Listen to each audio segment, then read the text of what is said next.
I'm Bill Waiser.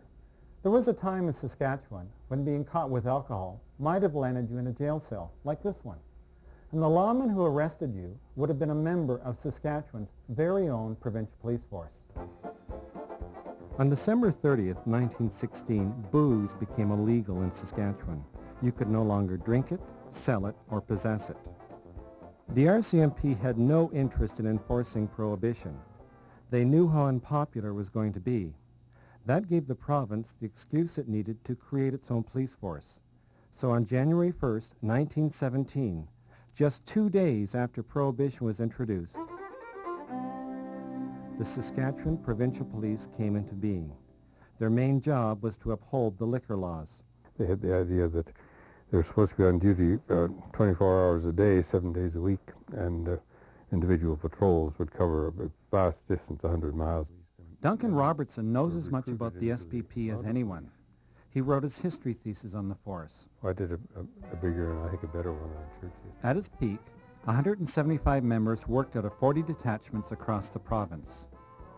In their khaki uniforms, brass buttons, and upturned Stetsons, they looked more like Australian soldiers than prairie policemen.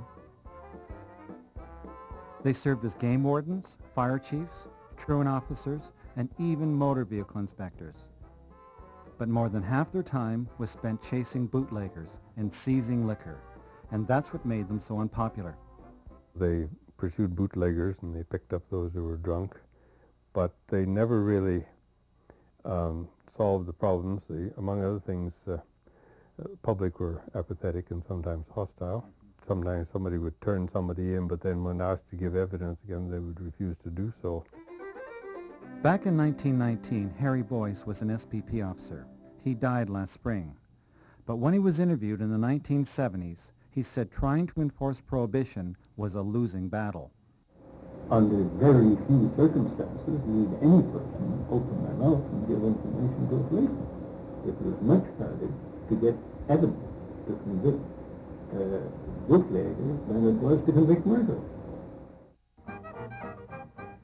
People didn't like the Saskatchewan Provincial Police because they didn't like prohibition. And when rumors began to circulate of corruption and political interference in the force, that was it. Was because of duplication and reasons of economy.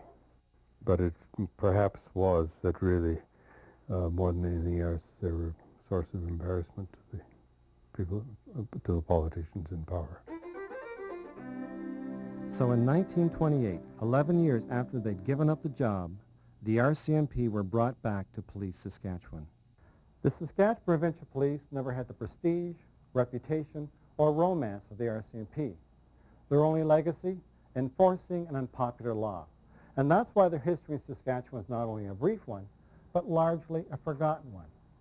For the CBC NewsHour, I'm Bill Waiser.